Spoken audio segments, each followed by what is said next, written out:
वंदे मातरम। आप सभी का नेटवर्क 10 के खास कार्यक्रम सत्ता के टेम्परेचर में स्वागत है। यूपी में योगी शासन ने बड़े माफियाओं पर शिकंजा कस लिया है, खासकर जिनका अपने अपने इलाकों में खौफ पसरता था, जिनके अपने खुद के साम्राज्य थे, वो अब भागे भागे फिर रहे हैं। उनकी संपत्तियां जब्त हो रही हैं, वहीं कुछ खुद सामने आकर सरेंडर कर रहे हैं। वहीं राज्य में माफियाओं को शिकंजे में रखने के लिए विशेष अभियान चलाए जा रहे हैं, इसके नतीजे भी मिल रहे हैं। बीते 100 दिन की बात की जाए तो योगी सरकार के 100 कार्यकाल में तकरीबन 850 करोड़ से ज्यादा की संपत्तियां, अवैध संपत्तियां जो हैं वो जब्त की गई हैं। योगी सरकार लगातार एक्शन मोड में है। अपराध के प्रति जीरो टॉलरेंस नीति ने प्रदेश में अपराधियों पर निश्चित तौर पर कमर तोड़ दी है। सत्ता संभालने के बाद से ही योगी सरकार का अपराधियों पर ऐसा चाबुक चला कि प्रदेश में 66 महीनों में अपराधियों की 4000 करोड़ की अवैध संपत्तियों को जब्त कर लिया गया है। इतना ही नहीं, किसी जमाने में अवैध तरीके से अर्जित की गई अतीक अहमद की 959 करोड़ और मुख्तार अंसारी की भी 448 करोड़ की अवैध संपत्तियां जब्त हो चुकी हैं। तो माफिया, चाहे वो शराब माफिया हो, भू माफिया हो, खनन माफिया है, उन पर नकेल कस रही है योगी सरकार। उनकी अवैध संपत्तियों को जब्त किया जा रहा है और लगातार योगी सरकार का यह दावा कि यूपी की तस्वीर बदल रही है। सुशासन से, कानून व्यवस्था से अब प्रदेश में खुशहाली है।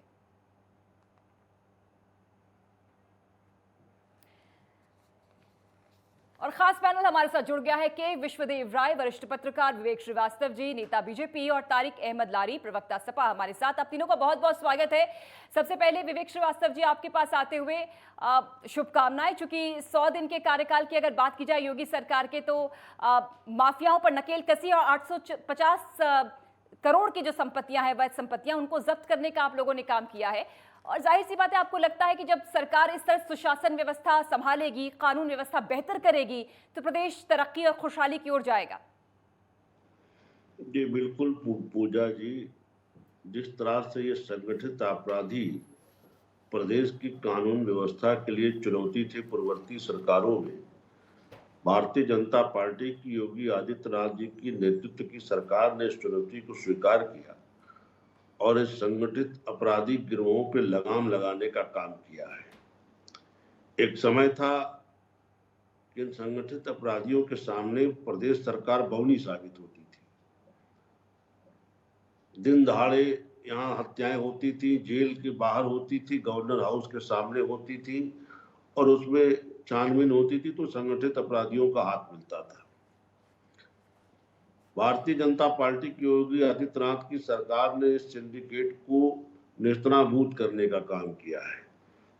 चुन चुन के इनके द्वारा अपराध अर्जित संपत्तियों पे जब्ती का, बुलंद चलाने का, कुर्की का काम किया है और उससे पूरे उत्तर प्रदेश के जनता को एक संदेश देने का काम किया है कि अगर आप अपराध करेंगे तो भारतीय जनता पार्टी की सरकार में आप बच नहीं पाएंगे। सरकार की निगाहें चारों तरफ है और उसके परिणाम भी देखने को मिले हैं। उत्तर प्रदेश में ये दृश्य पहली बार देखा गया कि अपराधी चल के थाने आकर के छाती पे तख्ती लगा लगा के सरेंडर किए। और जिस सिंडिकेट की मैं बात कर रहा हूं अपराधियों के जी, उसको तोड़ने का साहस पूर्ववर्ती कोई सरकार दिखा ना पाई जी। योगी आदित्यनाथ जी ने जिस तरह से इन अपराधियों को ढूंढ ढूंढ करके पंजाब से पकड़ पकड़ करके लाके यहाँ उत्तर प्रदेश की जेलों में बंद किया। हाँ। जो देवरिया जेल में उत्पात कर रहे थे उनको सुदूर गुजरात की जेलों में पहुंचवा दिया और उनकी संपत्तियों को ढूंढ ढूंढ करके जब्त करने का, कुर्की करने का, बुलडोजर चलाने का काम। ठीक ठीक। तारिक अहमद लारी जी भी हमारे साथ। ठीक, लौटते विवेक जी। तारिक अहमद लारी जी हैं, प्रवक्ता सपा। तारिक जी, प्रदेश आपका तरक्की कर रहा है, माफियाओं पर शिकंजा कसा जा रहा है, अवैध संपत्तियां जब्त की जा रही हैं, बहुत एक्शन मोड में योगी सरकार है। भाई, आप विपक्ष में हैं, जनता की खुशहाली में आपकी खुशहाली होगी। जनता तक तो संदेश पहुंच रहा है कि बहुत बेहतर काम हो रहा है योगी सरकार का। आपकी प्रतिक्रिया? ये काम कैसा हो रहा है ये जनता तय करेगी और हम लोग तो देख ही रहे, बहुत बढ़िया काम कर रहे हैं। अपराधियों को बेल मिल रही है, लड़कियों को मार के टांग दिया जा रहा है लखीमपुर में, किसानों पे गाड़ियां चढ़ाई दी जा रही हैं, शिक्षा मित्रों के ऊपर लाठी चला चला के उनके हाथ पैर तोड़ दिए जा रहे हैं, लोग नौकरी मांगने आ रहे हैं तो उनके हाथ पैर तोड़े जा रहे हैं और अगर विपक्ष उसका विरोध कर रहा है तो उसको जेल में डाल दिया जा रहा है। बहुत अच्छी सरकार चल रही है। मैं योगी जी का धन्यवाद देता हूँ। मैं तो इस सरकार का धन्यवाद देता हूं कि ये कल्याण सिंह की सरकार को भी कुछ नहीं समझते थे, राजनाथ जी की भी सरकार को कुछ नहीं समझते थे। कुछ नहीं समझा इन लोगों ने कि वो सरकारें थी ही नहीं, वो निठल्ली सरकारें थी। नहीं ये तो तंज कल्याण कस सिंह रहे की हैं आप सरकार तारिक हो। अहमद लारी जी, लेकिन जो नहीं, हम आंकड़े तंज हैं नहीं कस रहे। सर, हाँ, आंकड़ों पर जरा गौर कर लेते हैं। आप पिछले 100 दिन का कार्यकाल, तारिक जी इस पर तो कुछ कहेंगे इन्होंने सर? जो आंकड़े दिए हैं, ठीक, आपने बहुत सारी कांड गिनवाए, लेकिन कुछ आंकड़ों पर तो आप सहमति, विपक्ष सहमति जाहिर बिल्कुल, करेगा। बिल्कुल। 66 महीनों में 4000 करोड़ अवैध संपत्तियां जब्त हुई है माफियाओं की। ठीक है, मैं अभी इन्होंने सिर्फ 2 जगह के माफियाओं का नाम लिया है जो एक विशेष समुदाय से आते हैं। मैं 2 विशेष लोगों का नाम लेता हूं जो विशेष जात से आते हैं, जिनका नाम है ब्रिजेश सिंह और ब्रिजभूषण शरण सिंह। उनकी संपत्तियां कब्जत हो रही हैं, उनके ऊपर बुलडोजर कब चल रहा है। बल्कि ब्रिजेश सिंह को तो बाकायदा बेल तक मिल गई, सरकार ने विरोध तक नहीं किया, और बेल मिलने के बाद हाई कोर्ट, सुप्रीम कोर्ट में कहीं वो विरोध भी नहीं कर रहे हैं, कहीं अपील भी नहीं कर रहे हैं। मैं तो ये भी पूछता हूँ, ये एक धर्म विशेष की बात कर रहे हैं, मैं एक जात विशेष की बात कर रहा हूँ। ब्रिजभूषण शरण सिंह, ठाकुर ब्रिजभूषण शरण सिंह और ठाकुर ब्रिजेश सिंह की बात कर रहा हूं, जिनको अभी हाल ही में बेल देकर बाहर निकाला गया। ठीक, विवेक जी से उत्तर ले लेंगे, लेकिन पहले आपके पास आते हुए वरिष्ठ पत्रकार हमारे साथ जुड़े हुए हैं। सर, चूंकि आप तो वहां रहते हैं, आप जमीनी हकीकत बहुत बेहतर तरीके से जानते हैं। योगी सरकार को जो दावा है और जो आंकड़े भी बता रहे हैं, माफिया जो कि चाहे वो अवैध खनन माफिया हो, शराब माफिया हो, भू माफिया हो, उन पर शिकंजा कसना और उनकी अवैध संपत्तियों को जब्त करना, क्या एक कड़ा संदेश नहीं है? पूजा, बिल्कुल, आप बिल्कुल सही कह रही हैं, बहुत कड़ा संदेश है। लेकिन इसमें एक बात मैं कहना चाहूँगा, पहले की सरकारों में संगठित अपराध हुआ करते थे, वो पिछले 6 साल के दौरान जब से योगी सरकार आई है, तब से बहुत कम हुए हैं। 2 प्रमुख माफिया जो कहलाए जाते हैं, एक मुख्तार अंसारी गुट है, जिसको बहुत हद तक कंट्रोल किया है, बहुत हद तक उनको जेल में बंद किया है। पंजाब से किस तरह लेके आए थे, ये देखना बहुत गौर की बात है। पंजाब सरकार तो उसको लाने नहीं दे रही थी, उस माफिया डॉन को। आज की डेट में वो उत्तर प्रदेश की जेल में है। दूसरे अतीक अहमद एक सांसद भी रहे हैं, बाहुबली कहे जाते हैं। उनके ऊपर भी प्रयागराज और पूरे उस क्षेत्र में बहुत गंभीर आरोप हैं, जिनको संगठित अपराध की श्रेणी में लाया गया था। उस पर काफ़ी हद तक लगाम लगा है। जहाँ तक ब्रिजेश सिंह और ब्रिजभूषण शरण सिंह की बात है, तो आप भी देखिए जो आरोप लगा रहे हैं लारी साहब, कि इसमें भी इनके संगठित अपराधों में बहुत हद तक कमी आई है। मतलब कोई आज पहले के दौर में जो खुलेआम गुंडाई, खुलेआम गोली और खुलेआम हत्याएं होती थी, जेल के अंदर हत्याएं होती थी। मायावती सरकार में आप देख चुकी हैं कैसे उसकी हत्या हुई थी। एक CMS थे यहाँ के, उनकी हत्या हुई थी। बाहर रोड पे चलते हुए बीच हजरतगंज चौराहे पे हत्या हुई थी। ये सब हत्याएं तो आज की डेट में मुझे देखने को नहीं मिलती हैं। तो वाकई जरूर आंकड़ों के हिसाब से भी और जमीनी हकीकत के हिसाब से भी बहुत फर्क पड़ा है। माफियाओं में डर बैठा है। बुलडोजर बाबा जो नाम दिया गया है, वो मुझे लगता है बहुत कारगर साबित हुआ है। बुलडोजर के नाम पे बहुत डर है, बहुत खौफ है। और मुख्यमंत्री जी ने एक अभी बयान भी दिया था कि पुलिस के सायरन का खौफ होना चाहिए, वो अब कायम हो रहा है। मुझे लग रहा है पहले के जमाने में जो पुलिस के सायरन को देखते ही लोग अनसुना कर देते थे। तारिक अहमद लारी जी, मुझे उम्मीद है कि आप सुन रहे होंगे। वरिष्ठ पत्रकार हैं, वहां की जमीनी हकीकत जानते हैं, और उनसे बेहतर समीक्षा कोई नहीं कर सकता। सर तारिक जी, अच्छा, तो मैं ये भी कहता हूँ इसमें लारी साहब की बात एक बात सही है। हाँ, कुछ बड़े अपराध हुए हैं, लेकिन उन पे एक्शन भी उसी हिसाब से लिया गया, ये भी देखना चाहिए। विरोध करने के नाम पे विरोध ना करिए, विरोध उस बात पे करिए जो बात गलत है। तारिक जी, नहीं, हंसने से बात नहीं बनेगी सर। तारिक जी, सरकार जब अच्छा कर रही है तो उस पर सहमति भी होनी चाहिए सर। थोड़ा थोड़ा जब होगा तभी बूंद बूंद से घड़ा भरेगा, और आप भी लोग यही चाहते होंगे प्रदेश और बेहतर हो, अपराध पर लगाम लगे।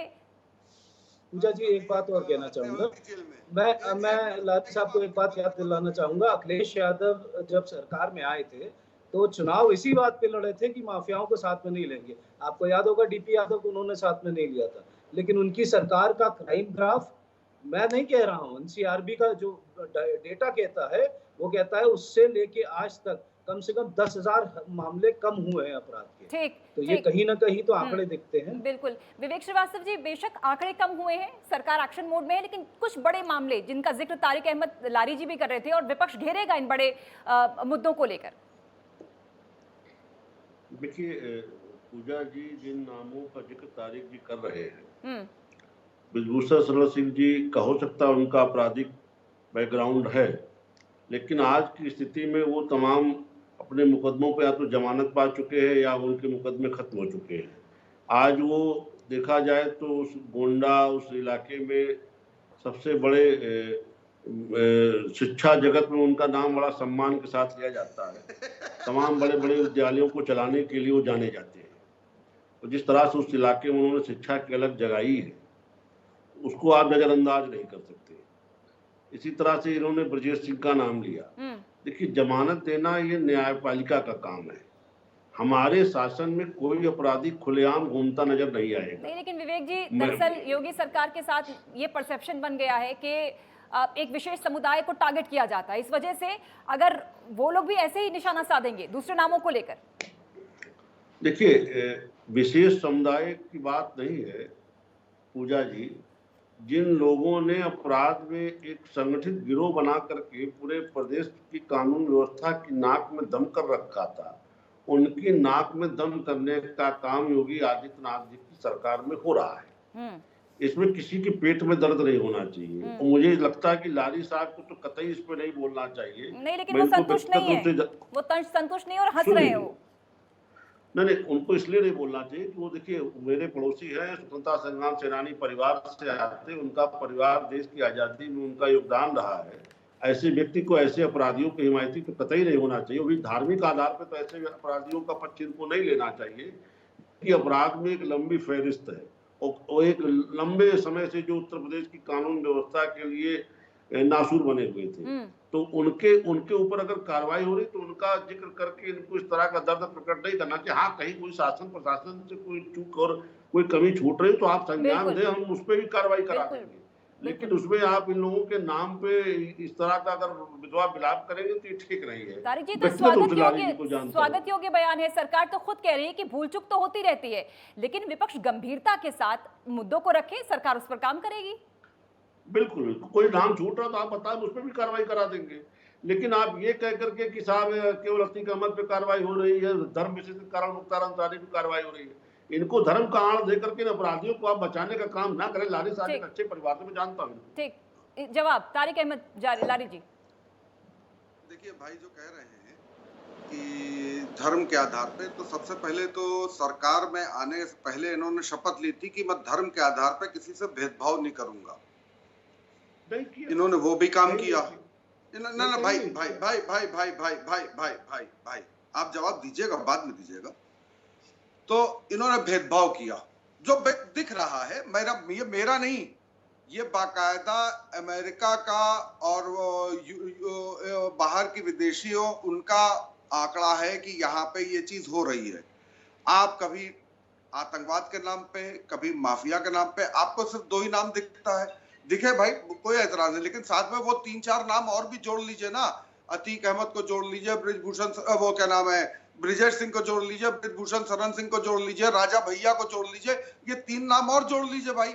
उनको जोड़ने में आपको क्या एतराज होता है? क्योंकि वो एक जाति विशेष के मुख्यमंत्री की जाति के लोग हैं, इसलिए अगर ये कार्रवाई नहीं हो रही है और उनको ढील दी जा रही है, उनको बेल पे बाहर निकाला जा रहा है, उनके खिलाफ अपील भी नहीं की जा रही है, तो मैम इस पे तो उंगली उठाना बनता है। ये तो बिल्कुल साफ बनता है, साफ दिख रहा है कि आप जातिवाद भी फैला रहे हैं और आप धार्मिक उन्माद भी फैला रहे हैं। आप दोनों काम कर रहे हैं और धर्म विशेष के खिलाफ आप कार्रवाई पे कार्रवाई कर रहे हैं। आप ये देखिए कि यहाँ पे जब धरना प्रदर्शन होता है, अभी बंगाल में धरना प्रदर्शन हुआ, क्या ममता बनर्जी जी ने वो कार्य किया बुलडोजर चलाने का जो यहाँ पे योगी सरकार करती है धरना प्रदर्शनकारियों पे? क्या वो प्रदर्शन जीवी और क्या नाम है, धरना जीवी नहीं कहलाएंगे? ये तो हमको आतंकवादी की उपाधि दे देते हैं, तो हम उनको आतंकवादी ना कहें कि बंगाल में आतंकवादियों ने पुलिस के साथ मारपीट की? भाई आप भी हो, आपको ये काम नहीं बोलना चाहिए। आप अपने बोलने पे तो कंट्रोल करो। फिर हम भी आपके साथ हैं। आप बोलते भी हैं और उससे ज्यादा ऐसा काम कर जाते हैं जो दिखता है कि ये धर्म विशेष के लोगों के खिलाफ आप कर विश्वदेव रहे जी, हैं, ऐसा है क्या योगी क्योंकि आप सरकार क्या धर्म नफरत और करते हैं। जाति के आधार पर शिकंजा कस रही है? विश्वदेव जी, देखिए पूजा जी, मैं राजनीतिक बयानबाजी जो इनकी है वो हर जगह जाति सूचक ही बन गई है। ये बड़ा घृणित बात है, मतलब ये इस तरह का नहीं होना चाहिए।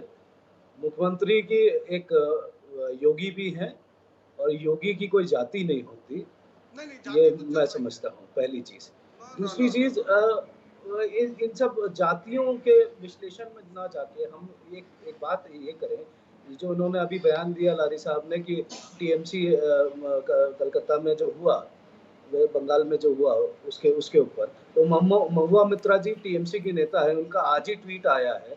वो कहती बोलती हुई दिखाई दी है कि ये जो जैसे बीजेपी की यूपी सरकार में बुलडोजर चल रहा है, वैसे ही क्यों ना बुलडोजर हम इन भाजपा कार्यकर्ताओं पे चलाएं। उनकी बात भी सही है। यहाँ पर क्या हो रहा है पहले ये समझना पड़ेगा आपको। बुलडोजर ऐसे नहीं चल रहा है। बुलडोजर किन लोगों पे चल रहा है ये जरा लारी साहब आप गौर करिए। बुलडोजर धर्म उन लोगों पे विशेष के चल रहा लोगों है पे चल रहा है। जी नहीं साहब, धर्म विशेष जिन के लोगों लोगों के ऊपर जिन चल रहा लोगों है ने बुलडोजर। अवैध कब्जे किए हैं, विधायकों के ऊपर चल रहा है आप बुलडोजर, पूर्व मंत्रियों के ऊपर चल रहा है बुलडोजर, जो समाजवादी से रिलेटेड है उसके ऊपर चल रहा है बुलडोजर। भाई जो लारी सच्चाई है साहब, उसको बोलना सीखिए, सिर्फ टीवी पर बैठ कर नहीं, अखबार भी तारिक जी, पढ़िए अपराधी और तो सोशल अपराधी है, मीडिया भी चाहे वो देखिए। किसी भी दल से आए, किसी भी जाति से आए, किसी भी धर्म से आए, अपराधी तो अपराधी है। मैम, धरना प्रदर्शन लारी करने वाले भी अपराधी हैं, उनके ऊपर आप एनएसए भी लगाते रहे, उनको आप वही काम इन्होंने किया है जो यहाँ पे विशेष समुदाय के लोगों ने किया, वही काम बंगाल में इनके लोगों ने किया।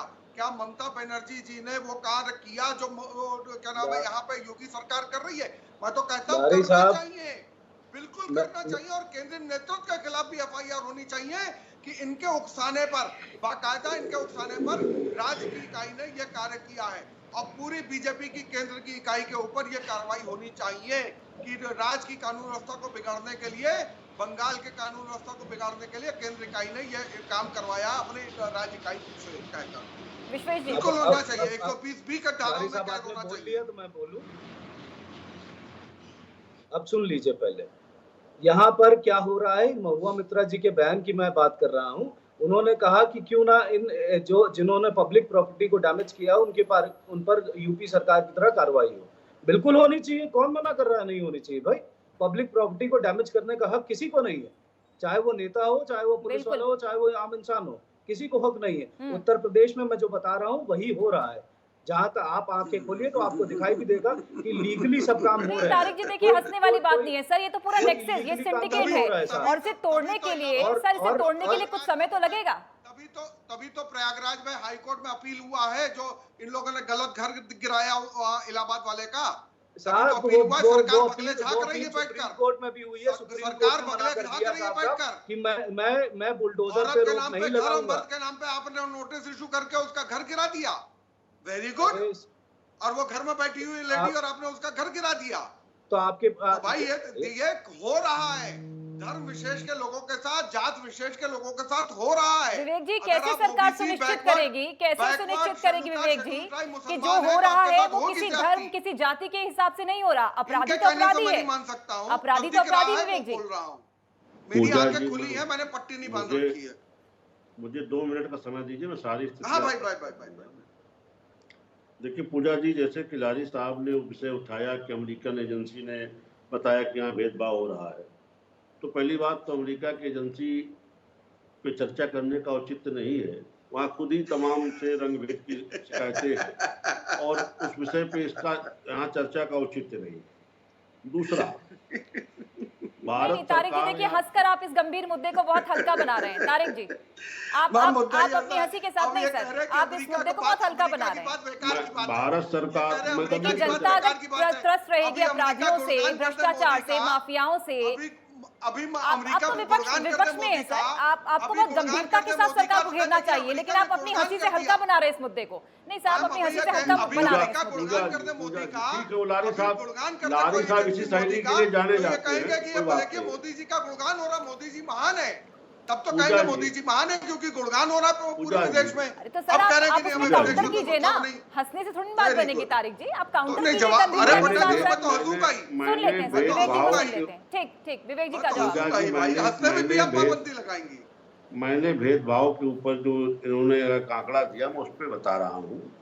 अमेरिका में भी तमाम से रंग भेद की शिकायतें हैं, उनके गिरेबान में खुद छेद है, उसको ऊपर आपको इस तरह की चर्चा करने का औचित्य नहीं बनता। मैं उत्तर प्रदेश की बात कर रहा हूँ, भारत देखिए, सरकार सीधा की सीधा बात विवेक कर जी रहा हूँ। आरोप ये लग रहा है योगी सरकार पर कि आप भेदभाव करते हैं, माफियाओं पर भी, मैं- माफियाओं की मैं- धर्म और मैं- जाति देखकर आप भेदभाव के हिसाब से आप शिकंजा कस रहे हैं। मैं पूजा जी उसी का जवाब दे रहा हूँ। उत्तर प्रदेश सरकार या भारत की सरकार ने कभी जाति धर्म के आधार पर भेदभाव नहीं किया। प्रधानमंत्री आवास योजना में अगर मकान हिंदू को मिला है तो मुसलमान को भी मिला है, और इसी तरह से अगर हमने राशन बांटा है तो हिंदू मुसलमान देख के नहीं बांटा, सबको बांटा है। कोविड में टीका हमने सबको लगाया है, कोई जाति धर्म का भेदभाव नहीं किया। तो ये भाई तो वो कह आरोप रहे हैं एक्शन बेबुनियाद राजा है। भैया पे क्यों नहीं हो रहा, एक्शन ब्रजेश ठाकुर पर क्यों नहीं हो रहा, प्रभूषण सिंह पर क्यों नहीं हो रहा। मैं उसका भी जवाब दे रहा हूँ, मैं उसका भी जवाब दे रहा हूँ। देखिए, अगर कोई इनके पास ऐसा कोई ताजा तरीन या कोई ऐसी घटनाक्रम हो जिसमें वो मुकदमे में फरार चल रहे हो, या किसी अपने मुकदमे के गवाह को क्या किसी को भड़का रहे हो, धमका रहे हो, या किसी के मकान कब्जा करने की कोई ज्यादती की शिकायतें इनके पास हो, तो आप सरकार के समक्ष प्रस्तुत कर दो, उनके घर भी बुलडोजर बाबा का पहुंच जाएगा। न राजा भैया बचेंगे, न प्रभूषण सिंह बचेंगे, न ब्रजेश सिंह तारिक जी बताइए। देखिए, रुक जाइए मेरी बात पूरी। आप अपील क्यों नहीं कर रहे हैं उनके जमानत के खिलाफ? अपील क्यों नहीं की अभी तक कोर्ट में? पूजा जी मेरी बात पूरी कोर्ट में सरकार ने अपील क्यों नहीं की उनकी जमानत के खिलाफ? देखिए, इसका जवाब दे दीजिएगा विवेक जी। हाँ, पूजा जी मेरी बात पूरी हो जाती है। ठीक सर, ठीक। अतीक अहमद को गुजरात इसलिए भेजा गया कि देवरिया जेल में बैठ करके एक बिल्डर को धमकी दे रहे थे, उनका वीडियो वायरल हुआ, ऑडियो वायरल हुआ, सबने सुना किस तरह से कह रहे थे कि तुमको कटवा के फेंकवा दूंगा, तमाम बातें थी। मुख्तार अंसारी के लड़के ने चुनाव के दौरान जिस तरह से सरकारी अधिकारियों को अपने मंच से धमकी दी, वो सब किसी से छिपे नहीं हुए हैं। और अगर सरकार खुदा न खास्ता उत्तर प्रदेश में परिवर्तन होता तो यहाँ पे अपराध का क्या आतंक होता, ये हमको आपको बताने की आवश्यकता नहीं पूजा जी। ये तो जनता जनार्दन ने इस चीज को महसूस किया और कहा नहीं बाबा ही ठीक है, बाबा का बुलडोजर इस प्रदेश के लिए ठीक है, और जनता जनार्दन ने बाबा के बुलडोजर पर मोहर लगाई। तारिक जी, मोहर लगी है जनता की, दूसरी बार मोहर लगी है, फिर आप अब जनता के आशीर्वाद को अगर ये नहीं समझ पा रहे इनका दोष है। मैंने देखिए बात अभी इन्होंने इलेक्शन के दौरान की बात कही है, इलेक्शन के दौरान की बड़े भाई बात कर रहे हैं, तो इलेक्शन में तो मोदी जी ने भी जुमलेबाजी बहुत लंबी लंबी फेंकी थी, अमित शाह जी ने भी बड़ी लंबी लंबी छोड़ी थी, तो उनके ऊपर भी मुकदमा होना चाहिए। ये तो इलेक्शन के दौरान की चीजों को लेकर इस तरह से घटिया मुकदमे करना ये कोई अच्छी चीज नहीं है। और आप लोगों ने जनता को तो लालच दिया था और आपके लालच में काम हुआ है। अरे सर, जनता लालच में नहीं आती तारिक जी, जनता लालच में नहीं आती, वो वोट देती है काम के हिसाब से, विकास के हिसाब से। तारिक जी, हम भी जनता हैं, हम भी वोट करते हैं, हम भी वोट करते हैं। नरेंद्र मोदी जी बतौर प्रत्याशी सिस्टम को चुनौती नहीं दे रहे थे लाली साहब, ये तो देखिए। You are here to coordinate with between us. He is the speaker. Let him speak for BJP. You don't speak for BJP. Let him speak. नहीं, मैं तो you are speaking for अपनी जनता की बात। तारिक जी, मैं जनता के हिसाब से। नहीं, आप इस समय जनता नहीं है, आप तारिक जी, यहाँ मैं पे जनता हूँ। मीडिएटर हैं। आपने आप अभी जनता नहीं है। बिल्कुल आप नहीं जनता तारिक नहीं, जी। कैमरे के पीछे जब आप जाएंगी तो आप जनता हो जाएंगी। लेकिन आप अभी स्पीकर हैं जो दो लोगों को कोऑर्डिनेट कर रही हैं। सर, जनता का मत तो हम समझते हैं ना, जनता क्या सोचती है। जनता ने सोचा, सेकंड मैंडेट दिया। अगर योगी सरकार का कामकाज पसंद नहीं आता सर, तो आप सत्ता में होते। सत्ता में आप होते तारिक जी। मैं जनता नहीं हूँ, सत्ता में आप होते। मैं जनता हूँ कि नहीं हूँ? बिल्कुल बिल्कुल है, बिल्कुल है, वही मैं कह रही हूँ तारिक जी। बहुत गंभीरता के साथ, बहुत गंभीरता के साथ जो कमी बेसी है उसे समझना होगा और सरकार को उसके हिसाब से आपको देना होगा feedback. Last comment sir, Vishwadev ji. सरकार अरे भाई जरा शांत रहिए, मैं बोल लूं जरा। थोड़ा नाराज हो गए हो।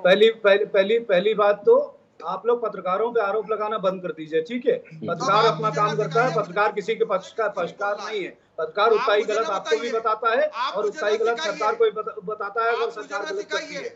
मैं आपकी इस तरह की बेहूदगी बात नहीं सुनूंगा कि आप पत्रकार पहली बात। बहुत कम समय। दूसरी बात, क्या नहीं बोलना है आपको, जितनी चाटुकारिता करनी है आप करिए, मुझे अपना नहीं तारिक जी, ये गलत बात। आप निजी हमले कर रहे हैं सर, ये निजी हमला हो गया तारिक जी। चलिए, आपका बहुत बहुत जनता को शुक्रिया, जागरूक बहुत करना है, शुक्रिया। जनता चूंकि को समय कम है, बहुत शुक्रिया आप तीनों का, बहुत शुक्रिया विवेक जी, तारिक जी आपका शुक्रिया और विश्वदेव जी आपका बहुत बहुत शुक्रिया।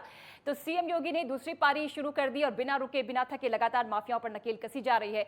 योगी सरकार कुछ ठिकानों को निशाना नहीं बना रही, बल्कि राज्य के सिस्टम को खत्म करने वाले हर तंत्र पर योगी सरकार का प्रहार लगातार जारी है। लेकिन विपक्ष इसे मानने को तैयार नहीं है। तो कायदा यही होगा कि भूमि माफिया, शराब माफिया, मादक पदार्थों की तस्कर, सबकी नींद योगी सरकार यूं ही उड़ाती रहे, लेकिन पूरी मजबूती के साथ और जनता के समर्थन के साथ, और विपक्ष को भी इसमें अपनी भागीदारी निभानी चाहिए। तभी ये पूरा सिंडिकेट जो है वो खत्म होगा और माफियाओं के पूरे तंत्र के जाल से राज्य मुक्त होगा। फिलहाल इस खास पेशकश में इतना ही। खबरों का सिलसिला लगातार जारी है। जय हिंद।